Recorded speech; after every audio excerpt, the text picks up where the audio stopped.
While at one side, rains in Delhi and the monsoon in Delhi bring some relief for the Delhiites from the heat that continues to surmount Delhi and the national capital, at the other side, the incidence of electrocution and deaths by waterlogging and also drowning keeps on surging. A 7-year-old boy drowned in a waterlogged park in Sector 20 of Rohini's Aman Vihar area.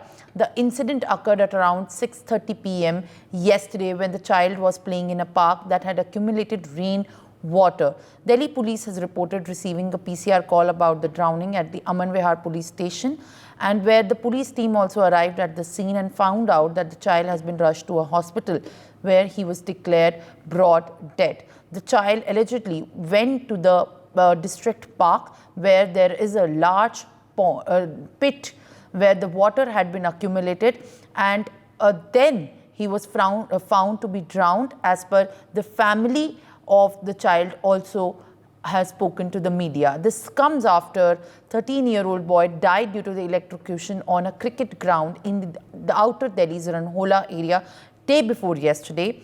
And in the past 3 days, there have been 4 incidents of children drowning, children being dead because of drowning and electrocution incidents. The boy, 13-year-old boy, was playing cricket on the ground in Kotla Vihar Phase 2 when he got an electric shock from the iron pole carrying electric wire to a gaushala situated in the corner of the said ground when he went to get the ball. Meanwhile, the district administration is addressing the impact of the rainfall, while investigators into the drowning and fire incidents are ongoing. Authorities are working to manage the aftermath of the severe weather and prevent future occurrences. Joining me on the broadcast is Mohammad Afsar, as we can understand, to get more details.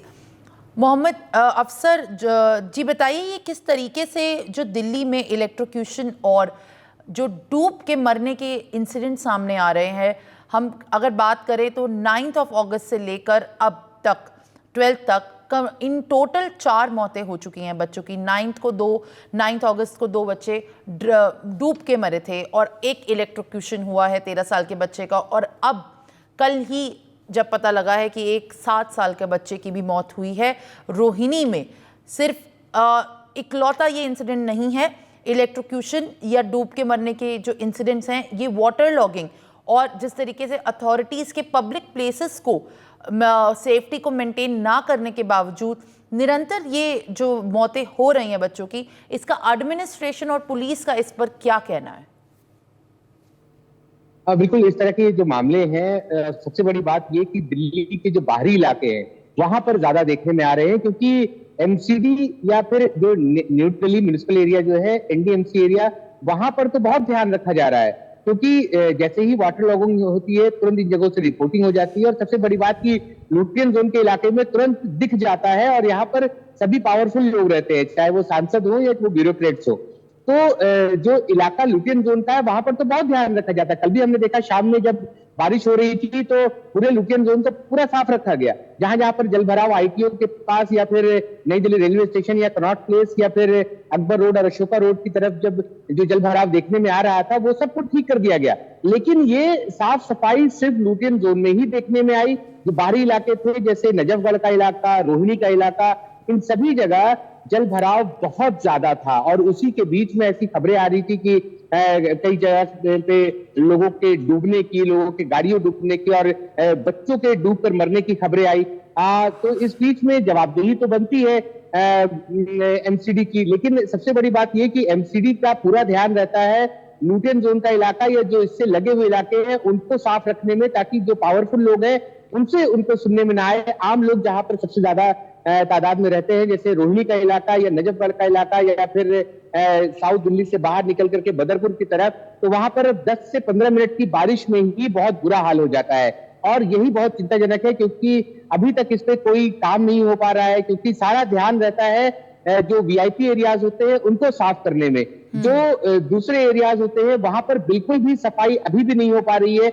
जैसे ही बारिश 10 से 15 minute की होती है, जल भराव इतना हो जाता है कि किसी गाड़ी का निकलना मुश्किल हो जाता है। तो अंदाजा लगा सकते हैं कि लोग पैदल कैसे निकल रहे होंगे। तो सबसे बड़ी बात यही है कि एमसीडी सिर्फ दिखावा करने में लगी है। जहां पर वीआईपी एरिया है वहां पर साफ सफाई रख करके वो दिखा देती है कि हमने सफाई कर दी है, लेकिन जहां पर जरूरत है वहां पर वो काम नहीं कर पा रही है। जी अफसर, बिल्कुल शुक्रिया। So these are the details that we're tracking at the point as far as the uptick in the incidence of drowning and electrocution is concerned as monsoon hits the national capital and of course makes the public places completely inaccessible and unsafe for in fact the children as well. Remember viewers, these are the playgrounds where the children have allegedly died. They were the accessible areas and maintained by the district authorities as well. So far all these are children under the age of 15 and many are also just not been over 10. For more such videos, subscribe to the NewsX YouTube channel, hit the bell icon.